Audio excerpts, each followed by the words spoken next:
හරි 26 ඉඳලා අපි කතා කරන්නේ. මොකක් ඉඳලාද පුතේ?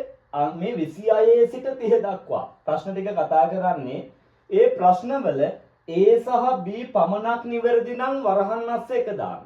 ආය B සහ C පමණක් නිවැරදි නම් වරහන් අස්සේ දෙක දාන්න. ඒ කියන්නේ B ප්‍රකාශයයි C එකයි විතරක් හරිනම් මේ පුතේ ඊළඟ C D පමණක් කරනම් 3 A C පමණක් නිවැරදි නම් අංක 4 වෙනවා. අපි ප්‍රශ්නෙට යන්කෝ මේවා ඔයාලා දන්නවනේ දැන්.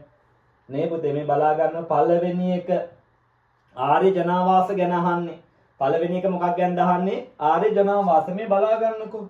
මේකෙන්ම කතා කරමු පුතේ මේ. ලංකාවේ මුල් ජනාවාස සම්බන්ධයෙන් පහත දැක්වෙන කවර ප්‍රකාශ නිවැරදි වේද? හරියව තෝරන්න තියෙන්නේ හොඳේ. බලන්නකෝ අංක 1 මුල් පදිංචිකරුවන් ඉන්දියාවේ විවිධ ප්‍රදේශවලින් පැමිණි බව විශ්වාස කෙරේ. හරිනේ. නේද? අපි තහවුරු කරා මතකද ඔය පාඩමේ? නැගෙනහිර ඉන්දියාවෙන් ආර්යයන් ලංකාවට ආවා. බටහිර ඉන්දියාවෙන් ආර්යයන් ලංකාවට ආවා. ඒ මහාචාර්ය සෙන්ඩත්පර්ණ විතාන කියන්නේ. බටහිර ඉන්දියාවෙන් ආර්යයන් ලංකාවට ආවා කියන්නේ. නේද? මහා වංශයේ තියෙනෙත් අර බටහිර පැත්තෙන් ආවා කියන්නේ. දීප වංශයේ තියෙනෙත් ලංකාවට බටහිර පැත්තෙන් ආවා කියන්නේ. මේ පුතේ ඒ කියන්නේ මහා වංශයේ දීප වංශයේ තොරතුරු වලට අනුව නැගෙනහිරෙන් ආවා කියලාත් තියෙනවා. දකුණෙන් ආවා කියලාත් තියෙනවා. බටහිරෙන් ආවා කියලාත් තියෙනවා. ඒ තුනටම සාක්ෂි තියෙනවා. ඒක වෙනම දෙයක්. අතට පළවෙනි එක හරිය නේද? දකුණු ඉන්දියාවනුත් ලංකාවට ආවා, නැගෙනහිර ඉන්දියාවනුත් ආවා, බටහිර ඉන්දියාවනුත් තව එක ලියා ගන්න අපේ ප්‍රදේශ තුන ඈ. ඊළඟ මුල් ජනාවාස පිහිටවන ලද්දේ ගංගා ආශ්‍රිතව. හරිද වැරදිද? හරිනේ. ඇයි විජය ආරම්භ කරනවා තම්බපන්නේ? මල්වතු ඔයයි කලාව ඔයයි ළඟ. ලියා ගන්න හොඳේ. ඊළඟ උපතිස්ස අමාත්‍යවරයා ආරම්භ කරනවා මොකද්ද? උපතිස්ස ග්‍රාමේ. ඒක තියෙන්නේ කොහෙද? මල්වතු ඔය අසලනේ. ලියා ගන්න පුතේ. ඊළඟ අනුරාධ අමාත්‍යවරයා ආරම්භ කරනවානේ අනුරාධ ග්‍රාමේ. ඒක තියෙන්නේ කොහෙද? මල්වතු ඔය ආසන්නේ. ආයේ උදේනි කුමරු ආරම්භ කරනවානේ උරුවෙල් ජනපදේ. ඒක තියෙන්නේ කොහෙද? උරුවෙල් ග්‍රාමේ. කොහෙද තියෙන්නේ? කලාව ඔය ආසන්නේ. නේද පුතේ? ඊළඟ කාරණේ තමයි පුතා මොකද්ද? විජිත අමාත්‍යවරයා ආරම්භ කරනවා විජිත ග්‍රාමය. ඒක තියෙන්නේ මල්වතු ඔයයි කලාව ඔයයි පහළ නිම්නේ. හරිනේ. ඒක කොහොම ලියා ගන්න ඉස්සරහ මෙතනින් ඈ. ඉඳ තියෙන තැනක ලියා ගන්න පාඩම් කරන්න. එතකොට හරිනේ. මුල් කාලීන ආර්ය ඔක්කොම ගංගා නිම්න ආශ්‍රිතව පදිංචුනේ. ඇයි ඒ කට්ටියගේ ප්‍රධාන ජීවනෝපාය කෘෂිකර්මාන්තය. ඒ නිසා යාලේ පදිංචි වුණා. හරිනේ. කෘෂිකර්මාන්තයේ වතුර ඕනේ. ඒ නිසා ගංගා නිම්න ආශ්‍රිතව පදිංචි වුණා. හරියක් දාගන්න. ඊළඟ මය පුතේ බලන්න ඊළඟ එක. C මුල් පදිංචි කරුවන්ගේ ප්‍රධාන ජීවනෝපාය කෘෂිකර්මාන්තය වීම. මේකත් හරිනේ. ඒ නිසානේ ගංගා ආශ්‍රිතව පදිංචුනේ. ඒකත් හරි දාගන්න. ඊළඟට මුල් පදිංචි කරුවන් අතර වෙළඳ කණ්ඩායම්ද සිටියහ. හරි නේද පුතේ? හරි නේද පුතේ? එහෙනම් මේකට උත්තරේ අනිවාර්යයෙන්ම අංක 5. මේකේ 5 ටයිප් වෙලා නැහැ නේද? මේ තියෙන්නේ ප්‍රතිචාර එකක් හෝ දෙකකට වැඩි සංඛ්‍යාවක් නිවැරදි නම් අංක 5. ඒ කියන්නේ දැන් මේකේ ප්‍රතිචාර 4ක්ම හරිනේ. ඒතර දෙකකට වඩානේ. ඒතර 5. අනික හිතන්න මේකේ A විතරයි හරි අනිත් ඔක්කොම වැරදි කියලා නිකන් හිතන්නකෝ. එතකොටත් 5. ඇයි එකයිනේ. එකක් හෝ දෙකකට වඩා වැඩි සංඛ්‍යාවක් ප්‍රතිචාර හරනම් 5. එහෙනම් උත්තරේ අංක 5 වෙන්න ඕනේ. ඊළඟ මය පුතේ රෝහණ රාජධානිය ගැන අහන්නේ. ඒ කියන්නේ කාවන්තිස්ස රෝහණේ හිටපු විශිෂ්ටයානේ කාවන්තිස්ස. බලමු එයාගේ ක්‍රියාදාමයන් මොනවද හරි කියලා. විවාහ සම්බන්ධතා හරිද වැරදිද? හරි. ඇයි අපි දන්නවා කැලණිය පක්ෂපාතී කරගන්නේ රෝහණේ කොහමද? විහාර මහදේවි විවාහ කරගෙන නේද? කැලණියේ ඉන්නවා විහාර මහදේවි විවාහ කරගන්නවා කාවන්තිස්ස. ඒතකොට එකක් හරි. මලේ දේශයේ කොහොමද පක්ෂපාතී කරගන්නේ? ඇයි සෝමාදේවිය විවාහ කරලා දෙන්නේ අබයට? එතකොට ඒකත් හරිනේ. ඒ දෙක ලියා ගන්න. කැලණිය පක්ෂපාතී කරගත්තේ විහාර මහදේවිය විවාහ කර ගැනීමෙන්. මලේ දේශයේ පක්ෂපාතී කරගත්තේ සෝමාදේවිය අබයට විවාහ කර දීමෙන්. ලියා ගන්න පුතේ වැදගත්. යුද්ධමය ක්‍රියාමාර්ග මගින් යටත් කිරීම නෑනේ පුතා. කාවන්තිස්ස කිසිදු යුද්ධමය ප්‍රතිපත්තියක් මගින් අවට රාජධානිය යටත් කරගත්තේ නැහැ. තේරුණා නේද? ඒ කාවන්තිස්ස එලාරට ගහන්න පසුබිම හැදුවට එලාරට ගැහුවේ කවුද? දුටු ගැමුණුනේ. එතකොට B වැරදි හොඳේ. තේරුණා නේද? B වැරදිය. ඊළඟට C ආගමික ක්‍රියාමාර්ග හරිනේ. ඇයි සේරු නුවර පක්ෂපාතී කරගත්තේ කොහොමද? ඇයි ලලාට ධාතුව යවන්නේ? ලලාට ධාතුව යවලා ස්තූපයක් හදලා නේද මේ ප්‍රදේශය සෝම නුවරයි ලෝණ නුවරයි සේරු නුවරයි කියන ප්‍රදේශ තුනම පක්ෂපාතී කරගන්නේ ආගමික ප්‍රතිපත්තියකින්. නාය පුතේ චර පුරුෂ සේවය. තේරුණා නේ පුතේ? චර පුරුෂ සේවය ඒකත් හරි පුතේ. නේද? ඇයි දසමහා යෝධයෝ යවුවනේ? තේරෙනවද? දසමහායෝධය යවුවා. මොකටද පුතේ යවුවේ? තොරතුරු රැගෙන එන්නට. ඒතකොට පුතේ මේක ඒත් හරි සීත් හරි ඩීත් හරි කියන ප්‍රතිචාර දෙකකට වඩා හරිනම් උත්තරේ අංක 5 වෙනවා. තේරෙනවද පුතේ? උත්තරේ අංක 5 පුතේ ඈ. ඊළඟට 28 බලන්නකො පුතේ. මේ බලා ගන්න. පැරණි ශ්‍රී ලංකාවේ විදේශ වෙළඳාම සම්බන්ධයෙන් පහත සඳහන් කවර ප්‍රකාශය නිවැරදිද? මේ බලන්න මේ. පැරණි ශ්‍රී ලංකාවේ විදේශ වෙළඳාම සම්බන්ධයෙන් පහත සඳහන් කවර ප්‍රකාශය නිවැරදිද? හරි එක තෝරන්න තියෙන්නේ උන්දේ. මේ පොළොන්නරු යුගයේදී ශ්‍රී ලංකාව හා යුරෝපය අතර ඍජු වාණිජ සම්බන්ධතා පැවතිණි. ඒක වැරදි පුතේ. ඒක වැරදි. හොඳට ලොකු වැරද්දක් දාගන්න. ඒක වැරදි. දෙක ආරම්භයේ පටන් ශ්‍රී ලංකාව දකුණු ඉන්දියාව අතර සමීප වෙළඳ සම්බන්ධතා පැවති. මේක හරි. තේරුණා නේ පුතේ? ඉන්දියාවේ සෑම ප්‍රදේශයක් සමගම අපි සම්බන්ධතා පැවැත්වුවා කියලා තහවුරු වෙනවා. 3 අනුරාධපුර යුගයේදී මහාතිත්ත වරාය වැදගත් වේ. හරිනේ. අපි දන්නවා අනුරාධපුර යුගයේ මොකද්ද වැදගත් වරාය? මහාතිත්ත වරාය. පොළොන්නරු යුගයේදී මොකද්ද? බෝකන්න වරාය. මහනුවර යුගයේදී කල්පිටිය. ඔය තුන මතක තියාගන්න හොඳේ. යුග යුගවලදී වැදගත් වරායන් මොනවාද කියලා. ඊළඟ පුතේ මේ බලන්න දී. රෙදිපිලි අශ්වයන් සහ පිඟන් භාණ්ඩ කෝට්ටේ අවධියේදී චීනයට අපනයනය කරන ලදී. වැරදි. වැරදි. ලොකු වැරද්දක් දාගන්න. එහෙනම් BC පමණක් නිවැරදි නම් මේ බලන්නකො පුතේ. BC පමණක් නිවැරදි නම් අංක 2. වරහන් ඇස්සේ 2 දාගන්නකො. 2 දාන්න ඕනේ කොහෙද පුතේ? වරහන් ඇස්සට. හොඳේ. හරි ඊළඟ 29 බලන්නකො පුතේ. 29 මේ බලන්න. කෝට්ටේ රාජධානිය තුල sorry පුතේ. කෝට්ටේ රාජධානිය තුල පෘතුගීසි බලය පිහිටුවීමේලා බලපෑ සාධක කවරේද? මේ බලන්නකො. මේ පෘතුගීසින් සතු නාවික ශක්තිය. හරිනේ. පෘතුගීසින්ට තිබ්බ විශාල නාවික ශක්තියක්, බලවත් නාවික ශක්තියක්. ඒක නිසා තමයි උන්ට කෝට්ටේ අල්ල ගන්න පුළුවන් වෙන්නේ. ඒක හරි. B බලන්නකො. කෝට්ටේ රජු පෘතුගීසින්ට දැක්වූ අනුග්‍රහය. කෝට්ටේ රජු කාටද පුතේ? පෘතුගීසින් අනුග්‍රහය දැක්වුවාද නැද්ද? දැක්වුවානේ. එහෙනම් Bත් හරිනේ. මේ බලන්න පුතේ Bත් හරි හොඳේ. අපි දන්නවා පුතේ 7 වෙනි බෝනික බාහුව උදව් ගන්න කාගෙන්ද? 7 වෙනි බෝනික බාහුව උදව් ගන්නේ පෘතුගීසින්ගෙන්.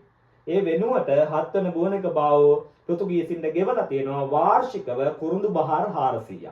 ඔවා ලියා ගන්න වාර්ෂිකව කොච්චරද පුතේ? කුරුඳු බහාර 400ක් ගෙවලා තියෙනවා. හරි. 3 බලන්න. C 7 වෙනි බෝනික බාහුව රජු කතෝලික ආගම වැළඳ ගැනීම වැරදි. ඔයාලට මතකද මං කතා කරා? ඔය 7 වෙනි බෝනික බාහුවගේ මුණුබුරා ධර්මපාලනේ. ඔය ධර්මපාල 1543 දී අනාගත පාලකයා වශයෙන් අභිෂේක කරනවා. ඒ කියන්නේ මෙහෙමයි.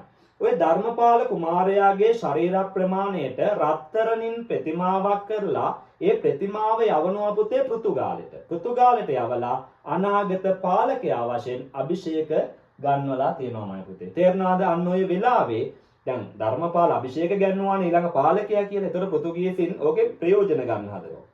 ඊපස්සේ පෘතුගීසින් මොකද කරන්නේ? කතෝලික පූජකයෝ වෙනවා පුතේ. කාවුරු හම්බ වෙන්නේද? 7 වෙනි බෝනික බාහුව හම්බ වෙන්නේ. ඇවිල්ලා කියනවා 7 වෙනි බෝනික බාහුවට ඔයා කතෝලික ආගම වැළඳ ගන්න කියලා. අහනවද? නෑ, අහන්නේ නෑ. තරයේ ප්‍රතික්ෂේප කරලා දෙනවා 7 වෙනි බෝනික බාහුව කතෝලික ආගම වැළඳ ගැනීම නිසා එක වැරදියා. එයා ප්‍රතික්ෂේප කරනවා. වර්ෂෙත් එක්ක ලියා ගන්න. මම ඔය කියපු ටික නැවත අහලා වර්ෂෙත් එක්ක ලියා ගන්නවා. තනි කරම MCQ අහන ඒවා. ඉගෙන ගන්න ඕනි නම්, ජීවිතේ දිනන්න ඕනි නම් ඒ ඔක්කොම ලියා ගන්න අවශ්‍ය වෙනවා. දැන් පන්තියක නම් ලිව්වේ නැත්නම් ඛණ්ඩ දෙකක් ගහලා එළියට දානවා. ඔන්ලයින් එක පුතේ මේවා. එහෙම කරන්න බෑ. ඊළඟ පුතේ මේ බලන්න. D කෝට්ටේ රාජ්‍යයට එරෙහිව උඩරට හමුදාව ලබා දුන් සහාය. තේරුණානේ පුතේ මේ බලන්න මොකද්ද? D එක අප බලන්න කෝට්ටේ රාජ්‍යයට එරෙහිව උඩරට හමුදාව ලබා දුන් සහාය එක වැරදි. තේරුණානේ පුතේ? එහෙනම් අංක ආමේ කෝට්ටේ රාජධානියට එරෙහිව කවුද ගැහුවේ කියලා කියන්නකො. ඔක වැරදි නා. සීතාවකින් නේද ගැහුවේ? ඇයි 1565 ගහනවා, 1579ත් 81ත් අතර කාලේ ගහනවා, 1587ත් 88ත් අතර කාලේ ගහනවා. මතකයි නේද කතා කරා? එහෙනම් ඒක වැරදිනේ. උඩ රටින් නෙවෙයි ගහන්නේ කොහෙන්ද? සීතාවක මායා දුන්නේ පළවෙනි රාජසිංහයි ගහන්නේ. ඔවා ලියා ගන්න පුතේ. අහලා මේවා ලියා ගන්න. නේ අරමුණක් ඇතින රහින්සක දෙමව්පියන්ගේ හීනීටු කරනවා කියලා. ඒ නිසා ඔක ලියා ගන්න පුතේ. ඊළඟ නාය පුතේ මේ බලා ගන්න 30 බලන්න. ඩොනමෝර් කොමිසමේ ප්‍රධාන නිර්දේශ කවරේද? හරි නිර්දේශ ටික අහන්න මේ බලන්න පළවෙනි එක. නිදහස් අධ්‍යාපනය හඳුන්වා දීම හරි. නේද? නිදහස් අධ්‍යාපනය හඳුන්වා දීම හරිද වැරදිද ඒක හරි. ලොකුවට හරියක් දාගන්න. නිකන් ඉන්න එපා හොඳේ.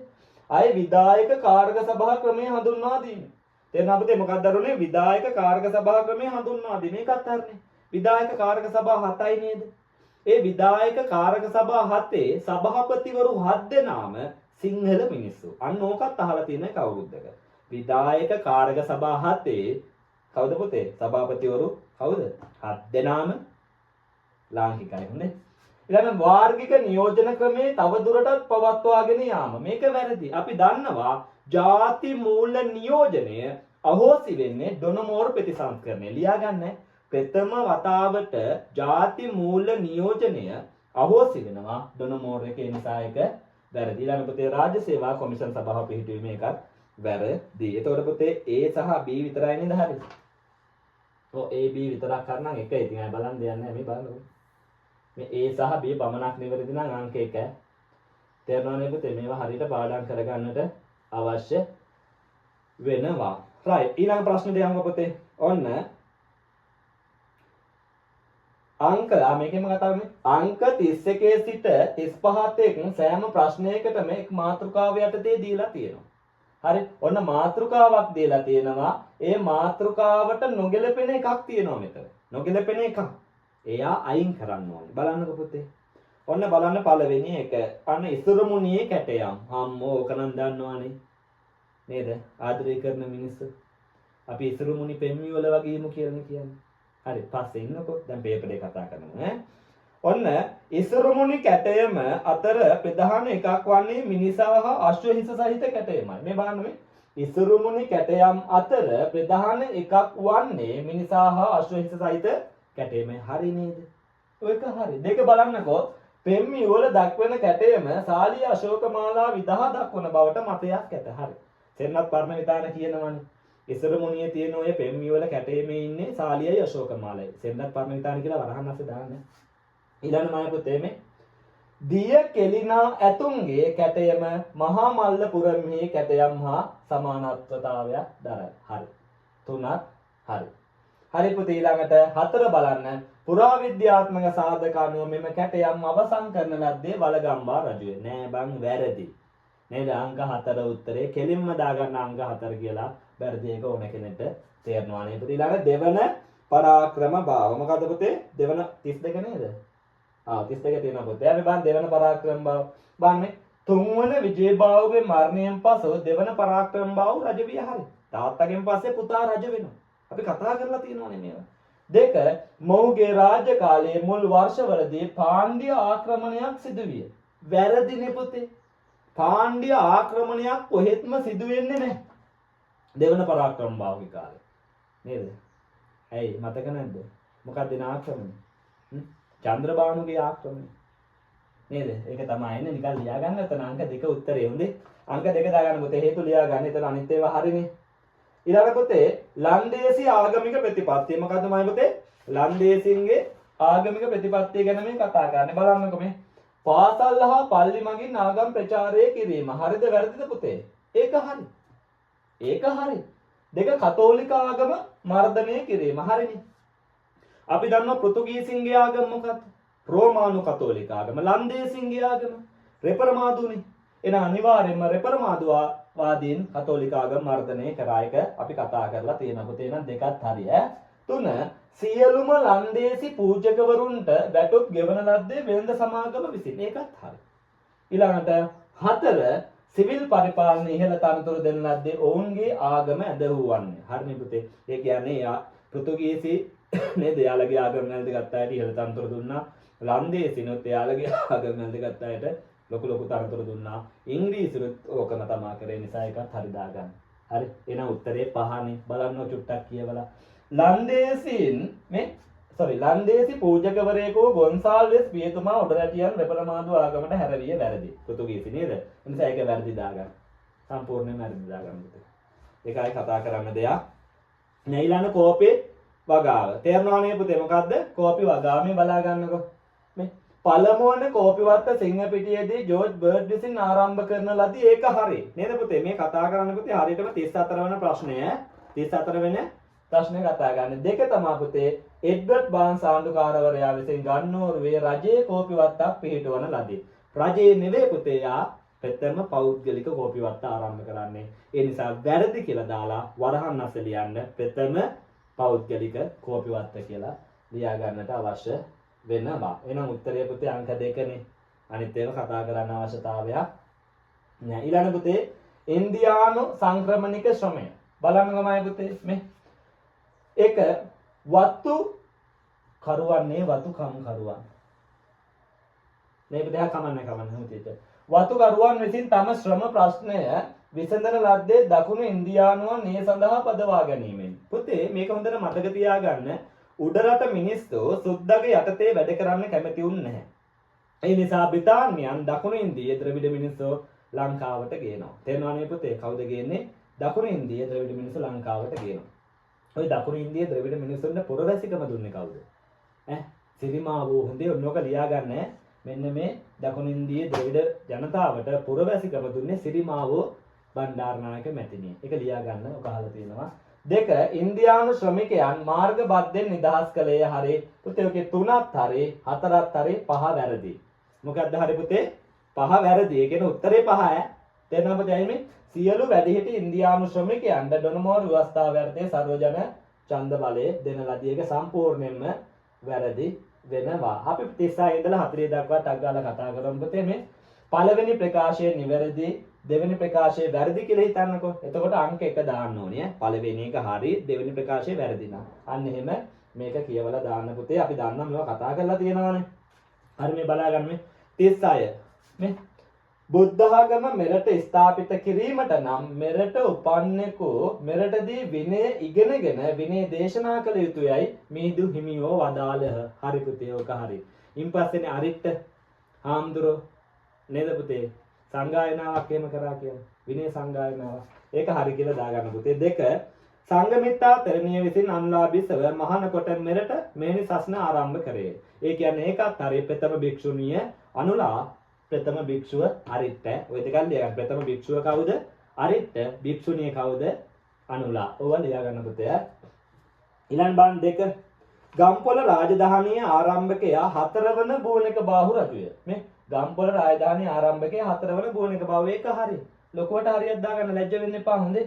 ඊළඟට යාපනයේ ආර්ය චක්‍රවර්තී ගම්පොළ රාජධානියට අයත් ප්‍රදේශවලින් බදු අය කළේ. ඒකත් හරි. එහෙනම් නිවැරදි නම් අංක 2 මට මතක විදිහට. නේද මේ? නිවැරදි නම් අංක 2. තේරෙනවනේ පුතේ?